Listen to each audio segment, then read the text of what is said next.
Hi students, today we will discuss about Article 19. Article 19 deals with fundamental freedoms. Article 19 of the Constitution guarantees 6 fundamental freedoms. Article 19 Clause 1 of the Constitution guarantees certain fundamental rights subject to the power of the state to impose restrictions on the exercise of those rights. This article was thus intended to protect these rights against state action other than in the legitimate exercise of its power to regulate private rights in the public interest. The words freedom means absence of control. But here, under Article 19, the fundamental freedoms guaranteed are subject to reasonable restrictions imposed by the state.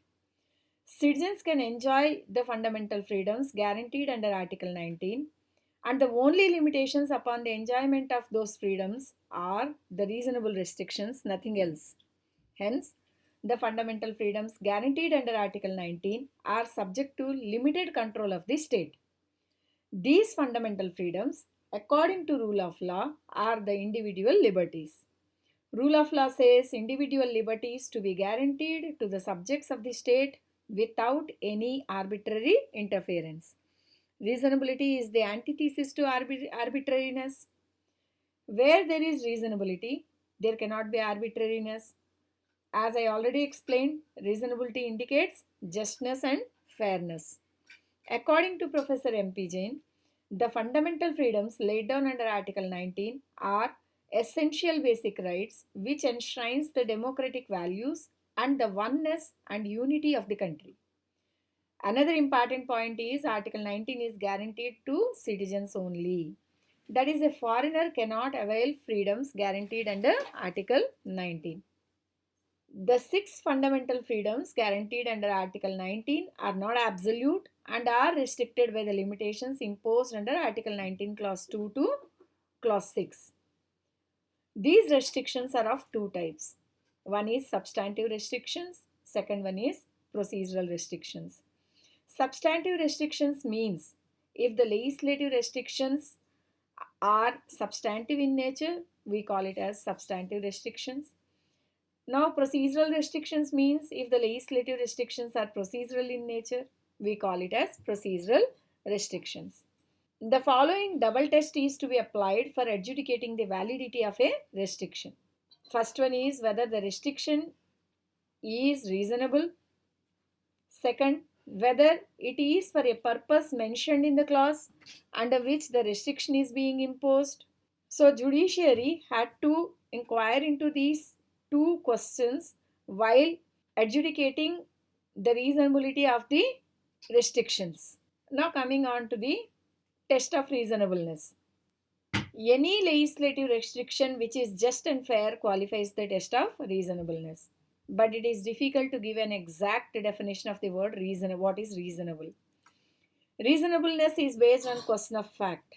Each case is to be judged on its own merits, and no abstract standard or general pattern of reasonableness is applicable uniformly to all cases. Hence, the court had to take into consideration certain factors while adjudicating the reasonableness, that are duration and extent of the restrictions, circumstances under which and the manner in which the imposition has been authorized, the nature of right infringed, the underlying purpose of the restriction imposed, the extent and the urgency of the evil sought to be remedied, the proportionality between the evil sought to be remedied and the restrictions imposed. Now, what questions comes while adjudicating the reasonability of the restrictions imposed upon the fundamental freedoms?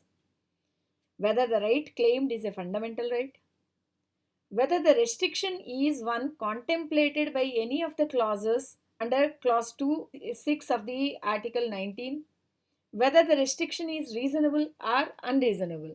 In Papanasnam Labor Union versus Madura Courts Limited case, the apex court laid down the principles and guidelines to be followed while adjudicating the reasonableness of the legislative restrictions imposed under Article 19 Clause 2 to 6. They are: the restriction must not be arbitrary or of an excessive nature and should not go beyond the requirement of felt need of the society and the objects sought to be achieved. You can see here again, we are going back to the reasonability test laid down under Article 14, that is the nexus between the classification and the objects sought to be achieved. In the same way here, when we are testing the reasonability under Article 19, we need to see that restriction should not be excessive or arbitrary, and there shall be a nexus between the restriction and the objects sought to be achieved.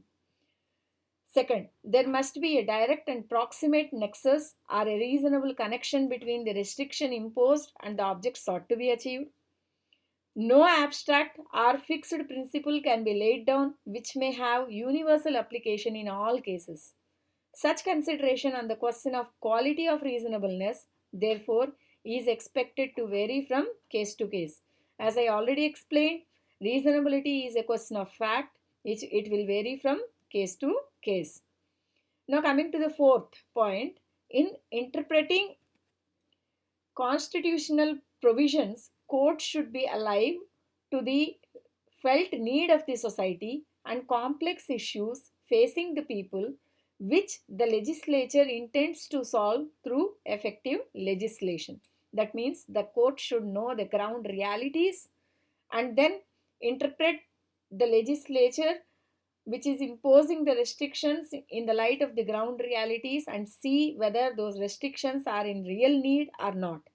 Now, coming to the fifth point, in appreciating such problems and felt need of the society, the judicial approach must necessarily be dynamic, pragmatic, and elastic. Coming to the sixth point, it is imperative that for consideration of reasonableness of restriction imposed by a statute, the court should examine whether the social control as envisaged in Article 19 is being effectuated by the restriction imposed on the fundamental right. Seventh, the rights guaranteed under Article 19 are not absolute or unconditional but is subject to reasonable legislative restriction imposed in the public interest. It is therefore necessary to examine whether such restriction is meant to protect social welfare, satisfying the needs of prevailing social values. The next one, the reasonableness has got to be tested both from the procedural and substantive aspects. It should not be bound by jurisprudence of remedies. As I already explained, there may be two types of limitations upon the fundamental freedoms. One is substantive limitation or substantive restriction, and second one is the procedural restriction. So reasonableness has to be tested from both the ends. If both are involved, if there is only substantiveness, then only substantiveness will be applied. So it is not about the jurisprudence of remedies. It should be the test of reasonableness which has to be the primary importance. Now, coming to the next point, restriction imposed on the fundamental rights guaranteed under Article 19 of the Constitution must not be arbitrary, unbridled, uncanalized, and excessive, and also not unreasonably discriminatory. Ex hypothesi, therefore, a restriction to be reasonable must be consistent with Article 14 of the Constitution. As I already explained you about the golden triangle, that when a particular person's right under Article 19 gets violated, automatically 14 and 21 comes in most of the cases. That's how the test of reasonability as laid down under Article 14 will be applied as it is to the test of reasonability under Article 19.